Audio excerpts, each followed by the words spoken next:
இதயத்தில் இருக்கின்ற தமிழ்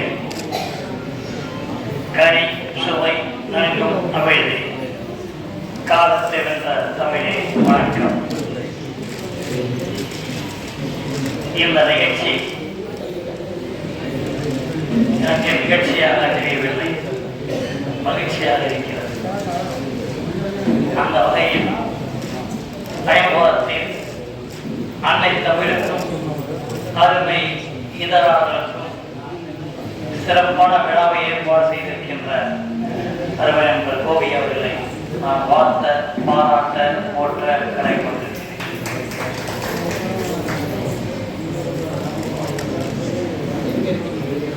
இந்திய வரலாற்றில்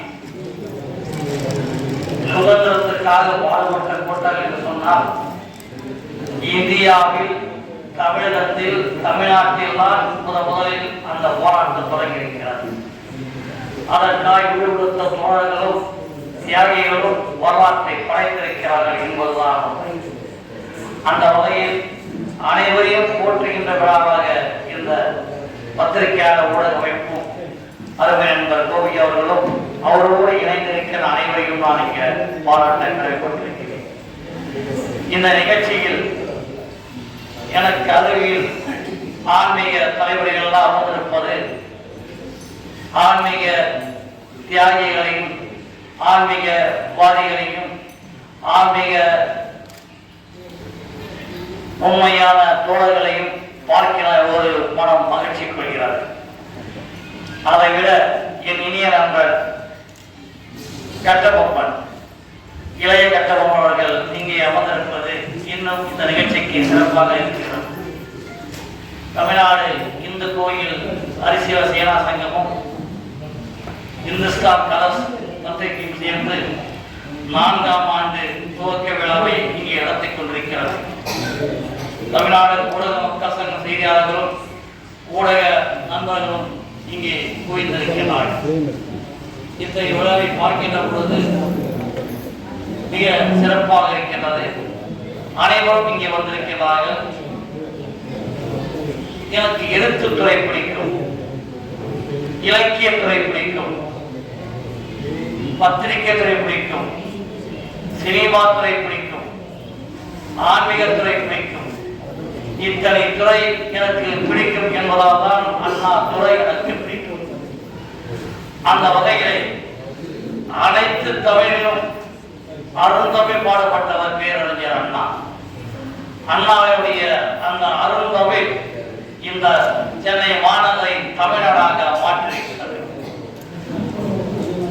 இந்த இனிய விழாவில், இலக்கிய விழாவில், இயல்பான விழாவில், இனதமான விழாவில், இனிய விழாவில் நான் அவர்களை பார்க்க வேண்டும். ஆன்மீகம் இல்லை என்று சொன்னால், தெய்வ அருள் இல்லை என்று சொன்னால் இலக்கியம் இல்லை. இறைவன் இருக்கும் இடத்தில் இலக்கியம் இருக்கும், இலக்கியம் இருக்கும் இடத்தில் இறைவன் இருப்பான். அந்த வகையில் இங்கே இதழாளர்கள் கூடியிருக்கின்றார்கள், பத்திரிகையாளர்கள். எத்தனை துறை இருந்தாலும் கூட பத்திரிகை துறையும் பத்திரிகையாளர்களும் மேன்மையானவர்கள், மிகச் சிறந்தவர்கள். தன்னை இழந்து இதனுக்காக உழைக்கின்றவர்கள், குடும்பத்தை மறந்து தன்னை இழந்து இதற்காக உழைக்கின்ற இந்த இனியவர்களை போற்றுகின்ற ஒரு பாதையை நான் பார்க்கின்றேன். எனக்கு முன்னால் பல்லாண்டு நண்பன் மனோகரனை பார்க்கிறேன். அந்த மனோகரன் பத்திரிகை துறைக்கு வந்து 40 ஆண்டுகளுக்கு மேலாகிறது. இந்த பத்திரிகை துறையில் பல்லாண்டு உழைத்து ஓடி உழைத்து ஓய்ந்து போராமல் இன்றும் ஓடோடி கொண்டிருக்கிறார். அத்தகைய நண்பர்கள் எல்லாம் பத்திரிகை துறைகளை பார்க்கின்ற போது ஒரு மகிழ்ச்சியாக இருக்கிறார். அந்த வகையில் மிக சிறந்த விழாவாக இந்த விழா அனைவருக்கும் விருது வழங்கப்படுகிறது. எழுத்தாளராக இருந்தாலும் சரி, பத்திரிகையாளராக இருந்தாலும் சரி, கவிஞராக இருந்தாலும் சரி, ஆன்மீகமாக இருந்தாலும் சரி, ஆற்றுமிகு தமிழராக இருந்தாலும் சரி, எங்கும் தமிழ் இருக்க வேண்டும், தமிழ் இருந்தே ஆக வேண்டும். தமிழ் இனிப்பது மட்டுமல்ல, நம் இதயமாக அதை இயக்கிக் கொண்டிருக்கிறது. நான் எந்த கூட்டங்களுக்கு சென்றாலும் சொல்வேன், உங்கள் குழந்தைகளை அம்மா அப்பா என்று அழைக்கின்ற ஒரு பழக்கத்தை உருவாக்குங்கள். தயவு செய்து மம்மி என்றும் தாடி என்றும் அழைத்து உங்க குழந்தைகளுடைய ஆரம்ப காலத்தையே இடுக்கி விடாதீர்கள், ஒடுக்கி விடாதீர்கள். நாம் பெற்ற தாய்நாட்டின் பெருமையை உணர்த்துகின்ற நம் தமிழ் மொழியை நாம் உணர்த்துகின்ற அம்மை என்ற தாயை அம்மா என்று அழைப்பதை விட்டுவிட்டு மம்மி என்று அழைப்பதும், தந்தையை அப்பா என்று அழைப்பதை விட்டுவிட்டு அவளை தப்பான முறையில் டாடி என்று அழைப்பதும் அது கூட இப்போது சொல்லிய டாட் என்று ஆகிவிட்டது. ஆகவே தூய தமிழில் இல்லைனாலும் கூட துணிந்து தமிழ் பேச வேண்டும். அந்த முறையை, தமிழை, உணர்வை, உணர்ச்சியை, போதையை உலகில் ஊட்டி வளர்க்கின்ற ஒரு இயக்கமாக இந்துஸ்தான் கலர்ஸ் இருக்கிறது. இந்துஸ்தான் கலர்ஸ் என்று இருப்பது கூட ஆங்கில வார்த்தை கலந்திருக்கிறது. அதை தமிழாக்கம் செய்திருக்கிறார். ஏனென்று சொன்னால் தமிழ்தான் இனிது, தமிழ்தான் புதியது, தமிழ்தான் எப்போதும் நம்மை காக்கின்ற ஒரு உணர்வு, உணர்ச்சி, உயிர். ஆகவே தமிழ் பெயர் வைக்க வேண்டும், தமிழில் அழைக்க வேண்டும், தமிழில் இயக்க வேண்டும். இதையெல்லாம் நான் இங்கே சொல்வதற்கு காரணம், இது ஆன்மீக நிகழ்ச்சியாக மட்டுமல்லாமல் ஆற்றமிகு தமிழ் நிகழ்ச்சியாக இருக்கிறது. அதைவிட பத்திரிகையாளர் குவிந்திருக்கிறார்கள். இந்த வகையிலே இவர்கள் எல்லாம் போட்டியோட கடமையாக நான் காட்டுகிறேன். நண்பர்களே, எந்த நாடாக இருந்தாலும், எந்த நாட்டு மக்களாக இருந்தாலும் அந்த நாட்டு மக்களுக்கு தமிழ் உணர்ச்சி இருக்க வேண்டும். தமிழ் இல்லை என்று சொன்னால் அந்த நாடு மிக விரைவில் அழிந்துவிடும். ஆகவே தமிழை போற்ற வேண்டும், தமிழ் கடவுள் முருகனை போற்ற வேண்டும், தமிழுக்காய் வாழ வேண்டும், தமிழ் உணர்வை போற்ற வேண்டும். நான் காலையில் வந்திருக்க வேண்டியவன் இருந்தாலும் கூட நான் சில உடல் சரியில்லாத காரணத்தினால் சற்று உடைக்கிறதாக கூட நான் இந்த நிகழ்ச்சிக்கு வந்தாக வேண்டும் என்ற உணர்வில் உணர்வான அவருடைய சேவையை பாராட்டினேன். காரணம், இப்படிப்பட்டவர்களின் சேவை இந்த நாட்டுக்கு தேவை. ஆகவே இவர்களை போற்றுவது நமது கடமை. அந்த வகையில் தான் இவர்களை எல்லாம் நான் போற்ற கடமைப்பட்டிருக்கிறேன். நான் முதலமைச்சர் என்று சொன்னால் டாக்டர் கலைஞர் அவர்களை சந்தித்திருக்கிறேன், புரட்சித் தலைவர் எம்ஜிஆர் அவர்களை சந்தித்திருக்கிறேன். அப்படி ஒரு ஆலய முதலமைச்சர், இன்றைய முதலமைச்சர் அவரை நான் சந்தித்து பழகி பேசியிருந்தாலும் கூட நான் எங்கு உரைக்கின்ற ஒரே உணர்வு தமிழ், தமிழ், தமிழ் தான். ஆகவே அந்த தமிழ் உணர்வை வளர்த்துக் கொள்ள வேண்டும். இந்த அமைப்பு 7ஆம் ஆண்டு துவக்க விழாவாக இருக்கிறது. இது துவக்க விழாவல்ல, இது துணிந்து நடத்துகின்ற ஒரு இயக்க விழாவாக நாம் ஏற்றுக்கொள்ள வேண்டும். இந்த துவக்கம் இது இயக்கம், அந்த இயக்கம் நமக்கு இதயமாக இருக்கும் என்பதை நான் சொல்ல கடமைப்பட்டிருக்கிறேன். ஆகவே நண்பர்களே, இத்தகைய நிகழ்ச்சி எனக்கு மகிழ்ச்சி தந்திருக்கின்றது.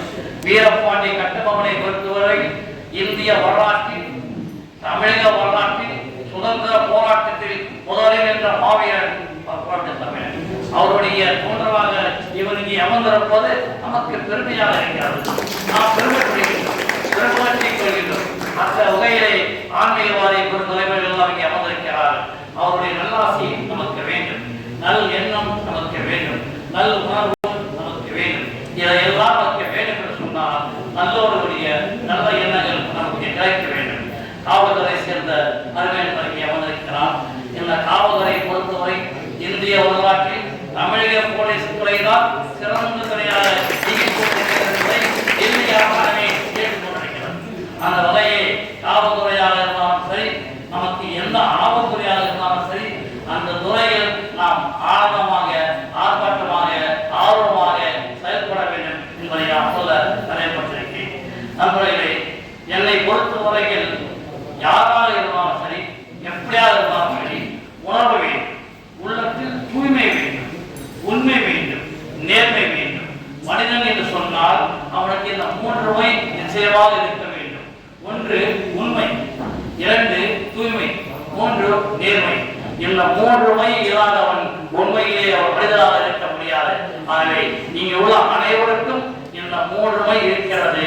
ஆகவே இந்த 3 உள்ள உங்களை எல்லாம் உண்மையாக, நேர்மையாக, தூய்மையாக கருதி வாழ்த்த, பாராட்ட கடமைப்பட்டிருக்கிறேன். ஆக இத்தகைய பத்திரிகை துறையை மிக மிக கஷ்டம், மிக மிக கடினமான ஒரு இயக்கம், கடினமான ஒரு தொழில், கடினமான ஒரு பணி. பத்திரிகையாளர் தன்னை இழந்து பத்திரிகை நடத்துகின்றான், தன்னை உணர்ந்து பத்திரிகை நடத்துகின்றான். அத்தகைய பத்திரிகையாளரை போற்றுவது நமக்கு கடமையார். அதே போல் நம்முடைய ஆன்மீகவாதிகளும், இலக்கியவாதிகளும், அரசியல்வாதிகளும், உயர்துறைகளுக்கு அத்தனை வாதிகளுமே நேர்மையும் உண்மையும்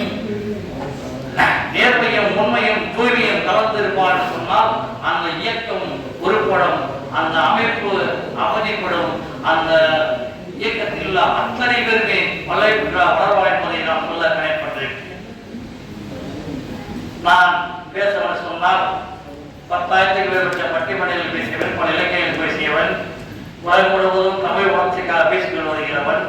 அந்த வகையிலே நான் நிறைய பேச வேண்டும் என்ற ஆவல் இருந்தாலும் கூட எனக்கு பின்னால் ஒரு காவல் இருக்கின்றது. ஆகவே நான் இத்தோடு முடித்துக் கொள்ள வேண்டும் என்று ஆசைப்படுகிறேன். ஆகவே இந்த நிகழ்ச்சிக்கு வந்திருக்கின்ற காவல்துறை அதிகாரியும் நம்முடைய வீரப்பாணி கட்டபொம்மன் இளைய கட்டபொம்மன் அவர்களையும் மற்றும் மாநில தலைவர்களையும் இனிய நண்பர் அமர்ந்திருக்கிறார் அவர்களையும் மனோகர் அவர்களையும் அனைவரையும் இன்று பொன்ராய் இங்கே வந்திருக்கிறார். பொன்ராய் அகில இந்திய தமிழ் சங்கத்தின் செயல் வீரர் அவரும் இந்த நிகழ்ச்சி வந்திருக்கிறார். ஆக அகில இந்தியாவின் பொறுப்பில் இருக்கிற அனைவருமே இங்கே கூடியிருப்பது இந்த அமைப்புக்கு பெருமை, இந்த இயக்கத்துக்கு பெருமை, இந்த கட்டணத்துக்கு பெருமை, இந்த கட்டுரைக்கு அத்தனை தோழர்களுக்கு பெருமை என்பதை சொல்லிக்கொண்டு இந்த நிகழ்ச்சி மிக சிறப்பாக இருக்கிறது, பொறுப்பாக இருக்கிறது. ஆகவே சிறப்பாகவும் பொறுப்பாகவும் இந்த நிகழ்ச்சி இருக்கிற காரணத்தினால் ஒரு மாத நிகழ்ச்சியில் இன்னும் மிக சிறப்பாக இருக்க வேண்டும் என்று சொல்லி இன்றைய நிகழ்ச்சி வெற்றி பெற வார்த்தை விடைபெறாமல் இருக்கிறேன். வாழ்வுடன் வெற்றியை நாளை அறிந்திருக்கிறோம். இப்படி தோற்கி எப்படி வெல்லும் நீதிக்கு இது ஒரு போராட்டம். நிச்சயம் உலகம் பாராட்டும். நன்றி, வணக்கம். போலீஸ்